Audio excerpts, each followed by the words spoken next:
অন্নপূর্ণা ভান্ডার নিয়ে এই তথ্যগুলো জানা আছে তো? তাহলে সহজেই মিলবে সুবিধা। তৃণমূলের জামানা শেষ, রাজ্যে শুরু হয়েছে বিজেপির যুগ।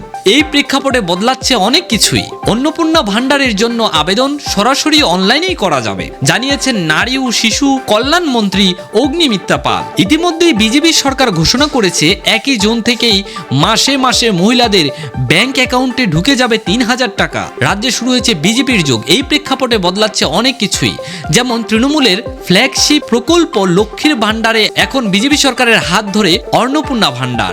নাম বদলাচ্ছে টাকার অঙ্ক। তৃণমূল আমলে ছিল 1500 টাকা, বিজেপি আমলে 3000 টাকা। অন্নপূর্ণা ভান্ডারের জন্য আবেদন সরাসরি অনলাইনেই করা যাবে বলে জানিয়েছেন নারী ও শিশু কল্যাণ মন্ত্রী অগ্নিমিত্রা পাল।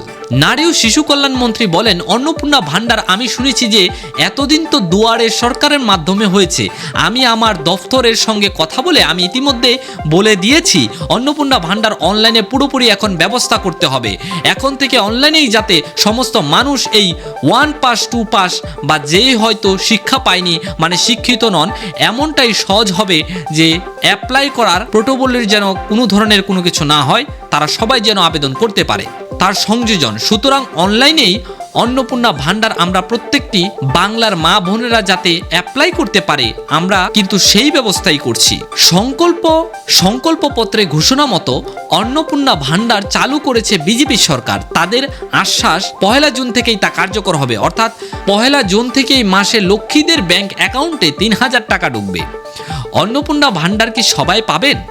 এর উত্তরে অগ্নিমিত্রা পাল বলেছেন, সবাই পাবেন। যারা যারা লক্ষ্মীর ভান্ডার পেয়েছিলেন সবাই অন্নপূর্ণা ভান্ডার পাবেন। সবই ডাইরেক্ট বেনিফিট ট্রান্সফারে হবে। কিন্তু দেওয়ার আগে 1 জুন মুখ্যমন্ত্রী বলেছেন 1 জুন থেকেই ব্যাংক অ্যাকাউন্টে ঢুকে যাবে। কিন্তু তার আগে আমরা একটি অ্যানালাইটিক্স করতে চাই। যাদের যাদের নাম কাটা গেছে তারা যদি কেউ পান তাহলে তা যিনি মারা গেছেন তার পাওয়ার কথা নয়, যিনি আমাদের দেশের নাগরিক নন তারও পাওয়ার কথা নয়। সুতরাং সেই অ্যানালাইটিক্স হবে যাদের যাদের নাম কাটা গেছে তাদের মধ্যে কতজন লক্ষ্মীর ভান্ডার পাচ্ছেন তাদের নাম বাদ দেওয়া যাবে। দর্শক, আজকের এই ভিডিওটি ভালো লাগলে বেশি বেশি শেয়ার করে সকলকে দেখার সুযোগ করে দিবেন। ভালো থাকবেন, সুস্থ থাকবেন। দেখা হবে পরবর্তী কোনো ভিডিওতে। সেই পর্যন্ত নিজের খেয়াল রাখবেন সবসময়।